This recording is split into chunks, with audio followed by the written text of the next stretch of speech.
Cindy Roy Suryo CS, usai ijazah Jokowi disita. Kasian, mereka nggak ngerti hukum.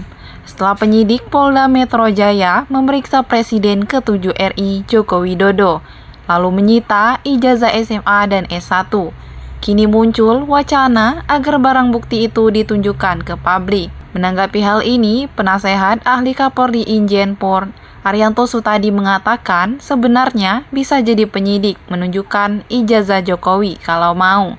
Dalam kasus biasa, polisi menangkap begal, perangnya bisa ditunjukkan, kata Arianto dikutip dari tayangan Kompas TV pada Rabu 23 Juli 2025. Namun, lanjut Arianto, kasus ijazah Jokowi ini berbeda dengan kasus biasa karena di belakangnya ada unsur politik untuk menjatuhkan seseorang. Mereka memaksa Pak Jokowi menunjukkan di depan umum. Itu tindak anarki itu, ujarnya. Menurut Arianto, seandainya penyidik menuruti keinginan mereka, sama halnya menuruti tindakan anarki.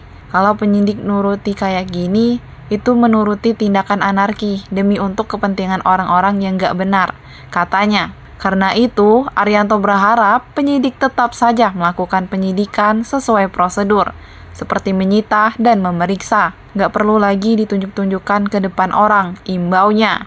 Dikatakan Arianto, penyitaan ini adalah prosedur yang harus dilakukan ketika proses hukum sudah masuk penyidikan. Barang bukti yang disita ini selanjutnya dilampirkan dalam berkas perkara untuk kemudian dikirimkan ke jaksa dan dihadirkan di persidangan. Disinggung tentang permintaan Roy Suryo agar penyidik Polda Metro Jaya melakukan gelar perkara khusus. Menurut Arianto, tidak ada keharusan penyidik melakukan itu. Ini berbeda di Bareskrim ketika polisi akan menghentikan penyelidikan, sehingga tidak memungkinkan lagi menunjukkan ijazah di depan hakim atau publik. Maka demi transparansi, dilakukan gelar perkara khusus. Makanya saat itu saya menyarankan dilakukan gelar perkara terbuka, tapi ditanggapi mereka seakan-akan harus, kalau tidak melanggar aturan. Bahkan sudah digelar pun, sekarang minta digelar ulang, ujar Arianto. Saya kasihan mereka itu. Mereka sangat bersemangat menggebu-gebu. Padahal mereka nggak ngerti hukum sama sekali. Itu prosedurnya, sindir Arianto. Disinggung tentang pemeriksaan Jokowi yang dilakukan di Solo, menurut Arianto, pemeriksaan bisa dilakukan di mana saja. Karena yang dibutuhkan adalah kemudian. Karena banyak saksi di Solo, sehingga memungkinkan pemeriksaan Jokowi juga digelar di Solo.